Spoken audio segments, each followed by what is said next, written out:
I grew up in Ohio, Yellow Springs, Ohio. Yellow Springs was a small college town. My father was a college president, and my mother was, I should say, maybe just a homekeeper. I had a brother. We were 15 months apart, and we grew up practically as twins. Our parents took us everywhere. My father was with the League of Nations, and he was on a kind of a speaking tour. We went to Europe, and back in those days they didn't have any airplanes, so we went by ship. In the following year, we traveled across the United States from one end to the other. In between times, we had the summer home at the beach in Massachusetts. We were extremely busy.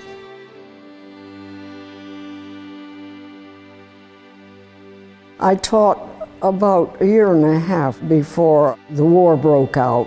The male students were leaving, the male professors were leaving, and suddenly we didn't have any men around.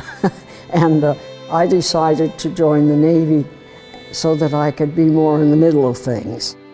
The women were called WAVES. The WAVES stood for Women Accepted for Volunteer Emergency Service. We were restricted to the continental United States, and we couldn't be married. My duties were to replace a man wherever they wanted the man to go to sea. The war was over, and the soldiers and sailors were beginning to come home, and John L. Lewis was the head of the Coal Mines Administration and called a strike. Truman was very, very upset. He said, "You can't do that. The soldiers and sailors are all coming home." The government took over the Coal Mines Administration, notified all the coal mines and miners to stay open and keep working. I was asked to serve as administrative officer for the Coal Mines Administration. I had the responsibility of delivering those notices all over the world.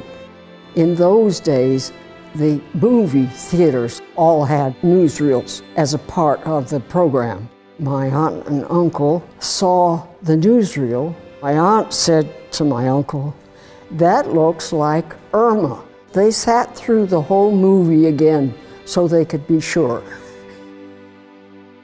My husband was a pilot in the Marine Corps. We had some very interesting experiences together. One of them was an invitation from the Officers Club in Canada for this official Canadian dinner, you know, with 6 glasses on the table, and you had one for the Queen and an appetizer, then you'd have another one for the Queen. And it was really quite interesting. She traveled a lot when she was young. As I was growing up, we did a lot of traveling. With her second husband, they did a lot of traveling. She was able to put together her memoirs, a lot of documentation about her life. She had a lot of pictures, a lot of newspaper clippings, and then she supplemented that with text that she wrote, and of course letters and all that, and put it together.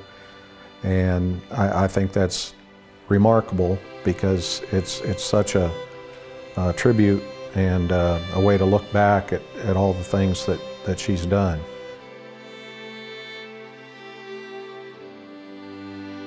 Being outdoors is something very, very valuable in your life. Not only for the health involved, but for what the beauty that you partake of when you're out.